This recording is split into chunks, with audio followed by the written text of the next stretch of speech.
Hey folks, welcome back to another episode of Geeks and Degenerates. Today I'll be your host, Purity, and I'm joined by Enzo and Nina. How you guys doing today? I'm doing good. What's up, Yurity? Nothing much, nothing much. Just got another video planned. What about you, Nina? Chilling. I'm excited to talk about what we're planning on talking about today. So yeah. Yeah, so as you might have guessed from the title, today we're going to be talking about a movie that just came out recently, and it belongs to a franchise that's been getting a lot of traction in the last few years. Of course, we're talking about Witcher, Nightmare of the Wolf. Um, how did you guys feel about the movie going in? Let's start with Enzo. I was pretty excited since um, because of the Netflix series and because I just last year I finished Witcher 3, so I was hyped for this movie. I was like, all right, let's see the backstory of Vesemir, how he got to be how he was, and it was voiced by Theo James. So I was like, I liked him in Castlevania, so I can't wait to see his take on Vesemir and how they expand on the continent and all of the lore. And yeah, uh, I like this movie. Yeah, Nina. Well, for me, I also really like the Witcher franchise. I love the show, and I really enjoyed playing the game when I played so far because it's such a big game. I couldn't really finish it in time for the movie, but what I knew so far, I really enjoyed. And so coming into the movie, I have a difficulty with adaptations. What I still kind of have a fear where they may not pan out very well. So it tends to get very. So I didn't really have high expectations, but I knew they did pretty good by the Witcher show. So I had not known low, but I had medium expectations at the very least for it. So that was what I was like coming into it. Well, to be fair, the bad track record of the adaptations seems to extend mostly to video game movies, and this one is based off of the books, so like it had a bit more of a fighting chance there, I think. Yeah, it did. It did. That's why my it was low. It was medium at the very least. Didn't Yeah, wanna know. yeah, and they did the series was done really well. So like, I was on it. I was pretty excited for this movie going in, and because anyone familiar with the Witcher franchise, whether it be through the books or the games, Vesemir is a very important character, and most people only know the games, me included. I haven't read any of the books. I've played through a bit of Witcher 2. I've played through most of Witcher 3. Again, it's just such a really big game that I haven't had time to come back and actually finish it. But I did get pretty far, made some pretty good progress. And Vesemir is a Vesemir is a great character. So when I heard that we were getting this movie that sort of explored his past and sort of took us back to times earlier than where most of The Witcher takes place, which is in Geralt's time. I was looking forward to it, and yeah, I enjoyed this movie. It expanded on the lore of the world in a very meaningful way, and also showed us how kind of how hot young Vesemir was. Agreed. So, yeah. So, with that said, I do want to start by talking about the characters. So, what did you guys think of our cast for the show? So, like, for this movie, so Vesemir, Tetra, Ilyana, and Degla in particular. What do you guys think of them? Let's start with Degla. Well, I was very impressed by the characters. They at the short time, with the short amount of time that they had, they established everybody fairly well. You had your young, I say with quotation marks, young Vesemir, who was very like suave, charismatic, kind of like not aloof, but he was very cocky. And then you had Tetra. Tetra was our blonde girl, right? I'm No, forgetting the names already. It's Tetra was the witch. Tetra was the witch. Yes, there you go. Tetra, you know, uptight, kind of like very clearly dislikes Witchers. Deglin, you're very same similar vein of Vesemir, but a little more like hardened Witcher. Um, and Lady Zerth, who again was also turns out to be our what's her name? Oh my gosh, I'm forgetting Eliana. the names. Ileana. Eliana, there you go. Eliana, there you go. Thank you. It's been 2 days since I watched it, so I completely forgot already everything. But like, so sorry if I forget the names. But like, um, they did very well for the short time, and I'm going to mention that a lot because it was only a 1 hour, 30-minute movie, and there was only so much that they could do. It's not like watching multiple episodes, like a whole season in one go of something. It felt like there was a lot going on, and it was really good. Pacing wise, very interesting. But back to the characters. Yeah, I think they did pretty well establishing everybody and the depth that they had. Like, of course, it wasn't like totally a masterclass of characters, but what they had with the time that they had, it was very good, and I enjoyed a lot of the characters. I enjoyed watching them on screen, especially with how well animated they were. I was like, damn, this is a really. I was really captured by them. So yeah, that's what I thought of the characters. Enzo? Um, the one character I was really looking forward to getting to know was Vesemir, uh, since meeting him in the game, I was like, how badass is this guy? Was this guy was back in the day when he was still in his youth and kicking a lot more ass than he is for his older age. And I do like how they handled, as Nina mentioned, how he's suave, he's smooth, he's kind of like a medieval version of James Bond. Um, all the charm is there, and it would make sense that a Witcher like him would have that kind of charm and not be so such a brute like Deglan. Um, Deglan was also cool as the mentor of Vesemir. I do like the fact that he was voiced by the voice of Grand Dracula. Tavish. Yeah, Grant McTavish. Um, always a pleasure to hear his voice. Uh, the female characters, Ilyana, I really bought their chemistry, and I really liked her. And the part that got me in the end, like tugged at the strings involves her. Every time I thought of Tetra, I always the first image of in my brain was like a Tetra pack of Zesta. I'm like, that's a weird name, but And yeah. so, and so, Sorry. Anyway, what do you? are there are Tetra Paks outside of the Philippines, right? Like that's a thing outside of the or is that Yes. just the Yeah, Philippines? no, it exists. It exists. Okay, I was like, is that a? I don't think I don't think it's a Philippine thing only. But I like her character too, especially the fact that she's very powerful with magic and um, untrusting of witchers. Like in this world, you would buy that people will be untrusting of people who just hunt down monsters for money and don't seem to have a uh, any values or any sense Moral of code? moral code. There we go. But yeah, I do like all the characters, especially Vesemir, because he really lived up to what I thought he was when he was younger, and it kind of enforces the role that he is in the games. And when we see him in season 2 of The Witcher, it's like, all right, we knew what he was back in the day, and now we know he can still kick ass in his old age. Mm. Okay. The this movie's biggest enemy is its runtime. I'm gonna say that right now, because like Nina said, it's a really short movie. It's an hour and a half, and for all the stuff that it wanted to do and explain and fit into its story,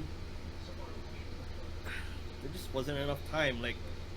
I like I like the cast of characters, and well, it's more like I want to like these characters. Like looking back on the movie, I can see that um, there's a lot more to these characters that than were shown, and I wanted more time to be with them and kind of experience their stories. Uh, my problem stems with a lot of the character moments in this movie being told, not shown. Uh, Mhm. li- like Okay, for our viewers again, I'm gonna be diving into spoilers. We always talk about spoilers here, so if you don't want to know anything about the movie, I don't know, turn this video off, watch the movie, come back here for our thoughts. Um, but anyway, you've been warned. Uh, the the moment that stands out the most to me in showcasing this problem is Tetra's backstory. Like when she's introduced, okay, like we know like she has something against the Witchers, and she wants. We know she's like trying to scheme to have them exterminated for some reason, right? And we only see that or hear that in the end, where she talks about it in like two lines, and so I feel like it really undermines um, Tetra as a character because it would have been so much more satisfying if we had seen what happened. Like I would say the only character that got any meaningful development that was shown in a way that I was satisfied with is Vesemir, because in the games, uh, we all know Vesemir already as the grizzled mentor, right? The veteran, and basically Geralt's kind of sort of dad. So it was really interesting to see what he was like when he was younger, and I think Vesemir was characterized really well. Um, you have all of his qualities that you can see would bleed into the Vesemir that we know as an old man. And it's what I'm trying to say is the very logical progression to see the Vesemir from this movie grow into the Vesemir we get in the main Witcher games. So I like that. Ilyana, Ilyana was done pretty well. Again, I wanted to see more of her, and I wanted to, and here we go again with the exposition being told, not shown. Right? Is we see what happened to her through like 3 4 lines instead of seeing maybe a flashback sequence or whatever, right? And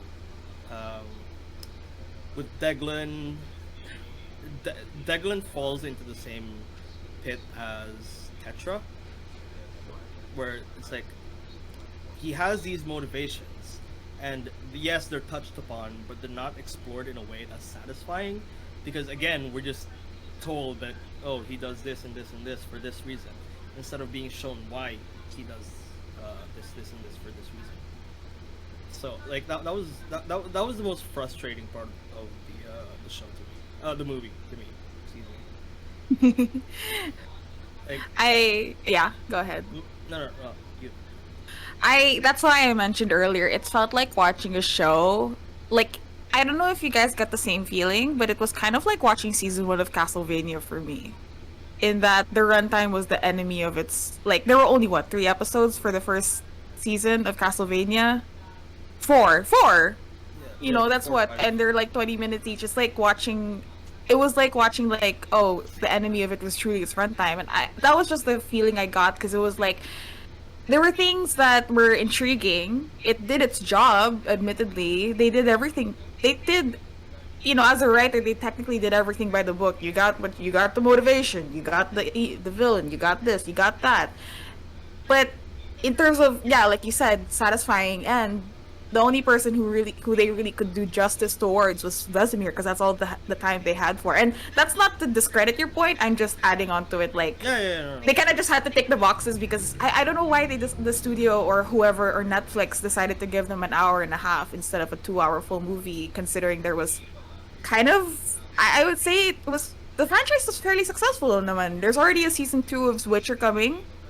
Yeah. There's hype around it. There's hope for the world around it. So why they didn't decide to give 2 hours, I would not know. I'm not the studio, but yeah, that's or Netflix. So it's just my thing. Yeah, for sure. and again, like because of the runtime, I had like a lot of pacing issues with the story. I Uh, I noticed that too. I noticed yeah, that too. like there were some scenes where like it would kind of drag with like exposition through just dialogue, which is like all right, I guess it's fine, but you know it'd just be much more interesting if you were shown it rather than told it, right? And and then there were some moments where like things just zip by, and it's sort a lot of the movie is like exposition is blink and you miss it. Yes. Yeah, this movie does not have a lot to work with in terms of runtime for the amount of material it wanted to cover. Like, Yeah. I feel like this should have been like split into 2 or 3 movies. For sure. Or I'm just kidding. yeah, or like a mini series. Yeah, Yeah. yeah, Yeah. like a mini series would have been great, right? Just like one season, give it like 8, 10 episodes. Yeah. I think For I think no. yeah, Agreed. yeah, or like 12 episodes, right? Like I would have done this show, would have done what do you keep calling the show? This movie, a lot better. I did because I called it a show. I called it Yeah, a show in one I know, go. I know, but I've been calling it like show ever since we started this fucking video. It's okay. But It's fine. yeah, but you said something very interesting though. That the studio did this very much by the book, and I have to agree with you there, in the sense that uh, for as fun as this movie was, it also felt very formulaic and predictable. Yeah, like I just and it was weird because like I'm not the biggest like Witcher like lore nerd, right?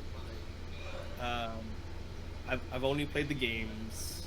I haven't even finished the games, right? I've only played 2 out of 3. Um, I haven't read the books. I've seen the series. But that's like not much to go off of in the grand scheme of things. But I also could see exactly where the show was going. Show Maybe. movie. Movie.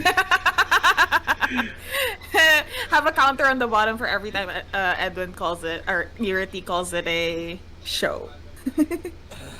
Yeah. So yeah, I found myself constantly calling things like 5, 10 minutes in advance. Yeah. Like, oh, No, like, yeah. oh, they're gonna do this. Oh, they did it. Okay, they're gonna do this. Oh, they did it. And it's not a good. It's not a fun feeling. It isn't. Yeah, like we're first shown Lady what's her face. When we see Lady Zeus for the first time, it's like, oh, this is probably Ilyana. Like 10 minutes later, oh, Ilyana, hey, yeah, nice to see you. How you been? Um, Another one I called was the the final showdown between Vesemir and Petra. It's like- where like Vesemir starts getting the upper hand, and it's like this is all an illusion, isn't it? And what do you know? It's an illusion. So, again, so for as much as I enjoyed like the premise of the story, it felt very predictable, and it didn't have much for me in the way of surprise. Like nothing really surprised me in this movie, which kind of sucked because I like being surprised. I like surprises, you know. Like what did you guys think of the story? Whoever wants to go first. Hmm. Go Enzo, you can go first. Yeah, it's funny that this movie, I was called the show too, a movie that talks about the law of surprise has very little surprises.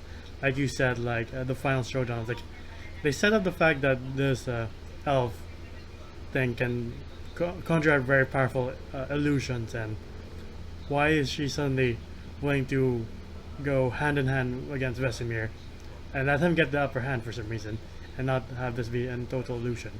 And as it was ending, I'm like, I'm betting he either decapitated Ilyana or he's stabbing her right now. As the illusion fades, I'm like, yep, there we go. But yeah, this is very, I would say this movie is a sample if anyone would want to get into the Witcher lore or know what the Witcher's all about. Like, it's not that complicated. It's not that uh, surprising. But like, it's if anyone wants to pop it on and get a sense of what the characters are and what the world is, they could watch this. But if you've played the games, or read the books, or watched the show, um, there's nothing very unique about it. It's very standard based. Um, but if you enjoy books, the shows, and the games, you'll have a good time. It's not like you'll be bored, but at the same time, there's nothing special about this. Yeah. Yeah, that's a really good point. Like, I think I wish we could have a second go at this and say, can you make this longer? Because I think what we're used to in terms of viewers of, because I think a lot of us here, the three of us here, we all are used to the deep, rich lore, the side stories, the characters being so fleshed out that when this came along, in the hopes of course, we got something of Vesemir. We got a satisfying end for Vesemir, as Edwin had noted. But for everyone else, it was kind of just a, a toe dip your toe into the world of The Witcher. And I don't know if I agree with Antoine saying that if you want to get, I feel like you'd appreciate it more if you actually knew stuff prior to it, because admittedly, for as much as I was watching it with somebody else and who had no idea about the whole thing. If I feel like if I didn't give them the rundown of, by the way, this is how it works in the world, by the way, this is how it works in the world, this is this and this is that, like, this is what happens with mages and this is how witchers work, like, they wouldn't have known otherwise. Because, like, they don't explain technically. They're like, oh, witches are created. But they don't also explain that witches can technically. They were also very like, oh, here's a really low, brief rundown. But, like, there were still some things I ended up having to explain because they couldn't understand. They were like, what's up with the elves? And they were like, yeah, they were massacred, but, like, why? And I had to be like, here's this whole thing. It was very dip of your toe kind of deal, and it wasn't. It was they were still satisfied. They liked the movie, but I don't know if they really had the kind of appreciation that they would have gotten if it were longer, or if there were more fleshed out moments, like if the world was a little more fleshed out, or if the characters were a little more fleshed out. So that's my personal opinion, though. I don't know how other people might do it. That was just one person out of literally 7 billion people who could end up watching it. So, but that's just my personal experience. Yeah, I'm gonna have to take Nina's side here. Like, this is not a good entry point into the world of Witcher. Like, if you're unfamiliar with the mythos, don't start here. This movie heavily relies on you already knowing the basics of the universe, like what witches are, the potions they drink, what the hell the history of Kaer Morhen is, right? And this is more just expounding on what we already know in universe, as people not exposed to the actual source material in the books. So, like, again, which is why the runtime of the movie kills me, man. Like, it's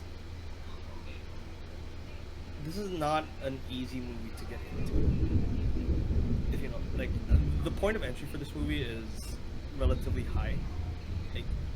Like what Nina was saying, you need to be fairly familiar with the lore of The Witcher, what these monsters are,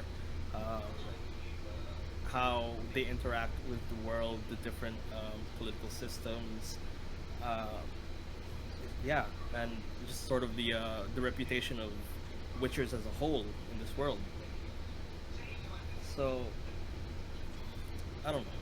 Like, Can I add to that really quickly? yeah, Would you guys, like, I'm asking a question for the both of you. Would you guys say that this is more for, it's not per se fan service, I would say, but it's more for, it's a little more world building for those who already have it, like a little more fan service of here's Vesemir kind of deal. I say fan service for a lack of a better term, but I, I feel like personally, because for me, if before you go, Edwin, I just want to say it was nice seeing more of the world that wasn't just the games, the books, and the show. Like seeing a movie was kind of nice, and that's how I felt about it. So, but I want to throw the question to the both of you.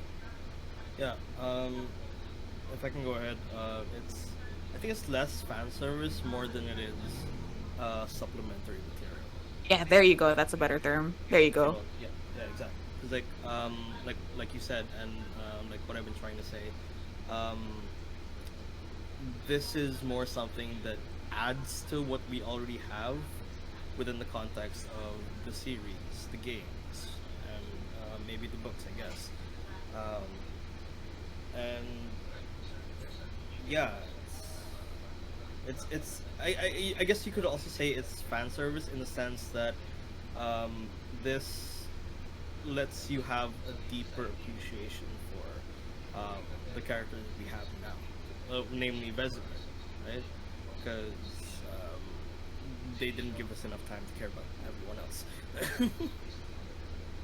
Yeah, but it was very interesting to learn what Vesemir was like when he was younger, what the history of Kaer Morhen and Witchers as a whole is. So yeah, like as far as being something like it's a lot uh, like game like Halo, to kind of like I guess liken it. Like you have the games, which are sort of the main thing, and then you have books that expand on like the lore, the stories in the world, and it gives you a deeper appreciation for the franchise as a whole. And I think that's what Nightmare of the Wolf is to the Witcher franchise. So more than it being a standalone entry, it's definitely something, I guess, fan servicey, but definitely like gives you like makes you appreciate things more, like within the world. It just fleshes it out a bit more. Namely Vesemir. Namely Vesemir. Because only Vesemir really got much to go. So, Yeah, it's just valid naman. It's his movie. It's really a Vesemir movie when you come down to oh it. yeah, There's for sure, for sure. yeah. Also, there was fan service. Everybody, I hope you enjoyed that. That was really good. That like teacher like student with that bathtub scene. Just saying, as the fangirl and we couldn't get over it. Okay, hey, you don't go into making them really hot and just saying we're not gonna do anything with it. They know what they were doing. They were Fair enough. baiting us. They knew it, and I Fair fell enough. for it. I fully fell for it. I'm smart, but I fell for it totally. Hey, look. I'm straight as an arrow, but young Vesemir, that's a hot man right there. Yeah. Anyway, go ahead. It's gonna you Enzo. How about you? Yeah, I agree. It does expand on mainly just Vesemir. Uh, um, it's something to hold us over until season 2 of The Witcher comes out for me. And like, since you're waiting, here you go. Here's a short movie about Vesemir. Actually, the more I think about it, like the only character that I cared about in this movie was Vesemir, and it's the only character I'll probably remember as time goes on. Because like, and Ilyana, because not most of the other characters really stick out that much. But yeah, I think this is a cool small chapter in the Witcher lore that if you want to know about Vesemir's story, you can watch this. But going back to one of my points, I do see the fact that this is not an easy way to get introduced to the Witcher uh, franchise and lore, because like Deglan something like in Nilfgaard they cut off your hands for stealing, and if you don't know anything about the Witcher, like what's Nilfgaard, and why is Vesemir chucking down potions? What's that for? Why is he uh, spraying his sword with it? Um, but yeah, I don't think it's too fan servicey. There are some fan service moments like the bathtub scene, but like it's a fine entry. It's a fine standalone movie. Mm. So is I'm trying to think of what else was in there. Did you guys want to discuss anything else? Bring anything else up? I like the animation. What did you guys think of it? I also mention that I told Enzo this because I didn't think I would join the show, but Studio Mir, if I'm correct, actually also did Legend of Korra and the Dota series. So this is not their first run with shows that are pretty big with big franchises. So Yeah. interesting. What did you guys think though? I like the animation. I'm not an animation buff, so I want to hear from you guys. Yeah. Well, I'd say all in all, like I think the animation was really solid. Again, like this is Studio Mir. Like this is a very established studio that knows their shit. And for the most part, the animation in this movie was top quality. The only thing I would complain about is the basilisk fight, the fucking CGI basilisk.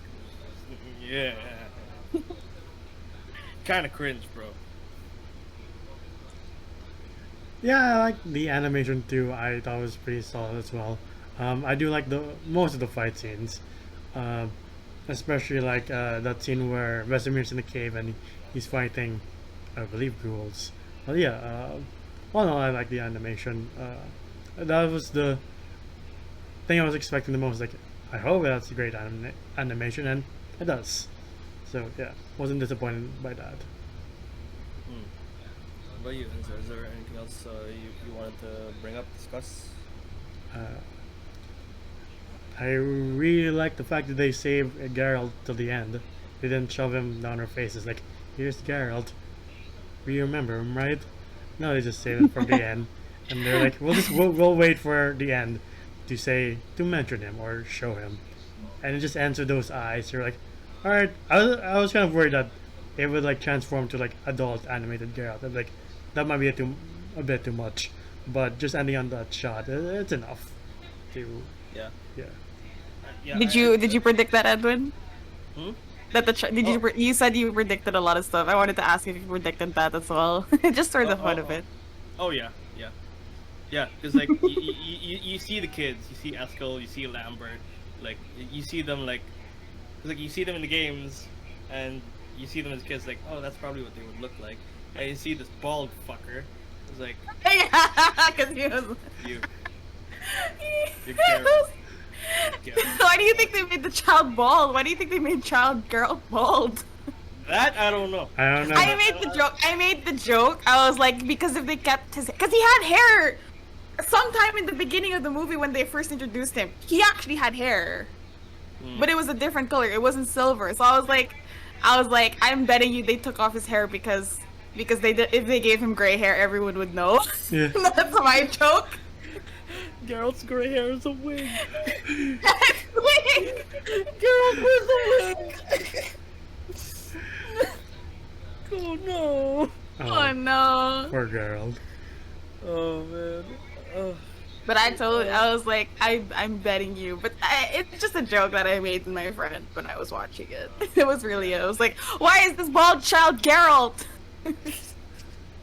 Why is this little child Geralt? Like, couldn't you, hello? I just want to say this to bounce back to what we were talking about earlier. Um, like again, this frustration of mine is like these are cool characters. I like these characters. Like there's so much about them to like. I just wish we saw it. I just wish we saw it with my own two eyes. Yeah, instead of like having it be word vomited at me. Like I want to see it. Like I think Deglin is a really interesting character. Like I think his motivations are solid. Well, not really solid. Like I know it's fucked, but like I get where he's coming from, and I wanted to see more of that.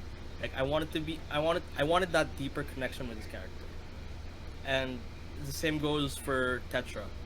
It's like we're told her motivation, and when you think about it, it's like yeah, that's a solid motivation.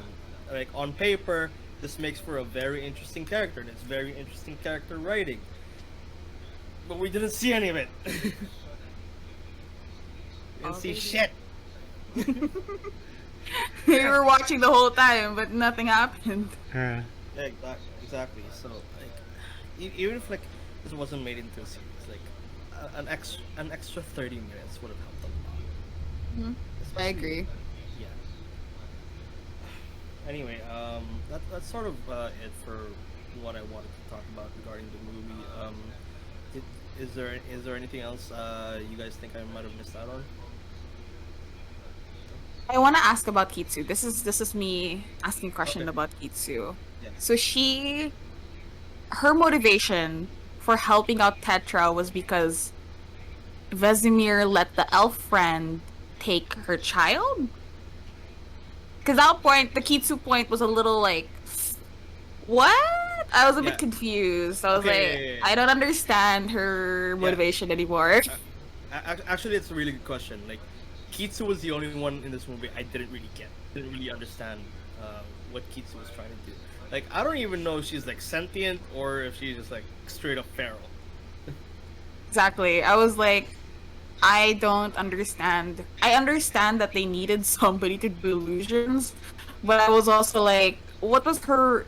She was fighting Tetra a moment ago, and now she's working with her. I thought for a moment I was like, they were always so. Does that mean they were always working together? Were they just pretending to fight each other? What was going on? So yeah, that's just me asking you guys because I was like, Yeah. ugh. Yeah, and again, we're never shown how it is that Tetra and Kitsu men started working together. Like, I don't fucking know. Yeah. How about you, Ando? Do you have an answer for me? Uh, yeah, I have no opinion on Kitsu. I was like, that's a weird motivation. Why are you working with the person you were trying to kill? I don't know. Can you explain? So, Can you there, explain that's something? another. Yeah. Oh, we're moving forward. Oh, okay, I guess. Cool. Come back, please. I want answers. But Yeah. that's about it. Yeah, I also want to see more of Vesemir's fellow Witchers because they seem pretty cool, but then they both just kind of died. Yeah. Yeah. But anyway, let's move on to our final verdicts, shall we? What would you rate this movie? Mm, This may be harsh, but I'm giving it a 7 out of 10. Um, there were pacing issues, there were character issues. It was mostly just the runtime. Really was the bane of this entire movie's existence was the runtime, and I'm giving it a higher score than I probably would. I give very not generous scores. I give very stingy scores at times. Um, but that's just it. It was really the runtime. It was really the runtime that was the main of all the issues that were coming from, and I would love to give it a higher rating based on the fact that I liked it, but in terms of my personal, funny enough, my subjective point of view, I have to give it a 7, which is pretty low for me in my opinion, considering I gave a lot of other movies 8s to 9s. But I don't want. I want to give it higher, but no. And there were also the show don't tell kind of deal. I hate those. I really dislike those. So again, that's just my personal opinion though. So yeah. Yeah. Okay. Answer. Um, I'm on the same boat as Nina. I'll also give this a 7 out of 10. Like both of you mentioned, the runtime is what really kills this movie, and I wish it was at least maybe 2 hours. Uh, I wish some of the characters were developed more, or in the case of Show Me, Don't Tell Me, I think it would have greatly benefited from that as well. But the only characters I really will remember are Vesemir and Ilyana, and that's about it.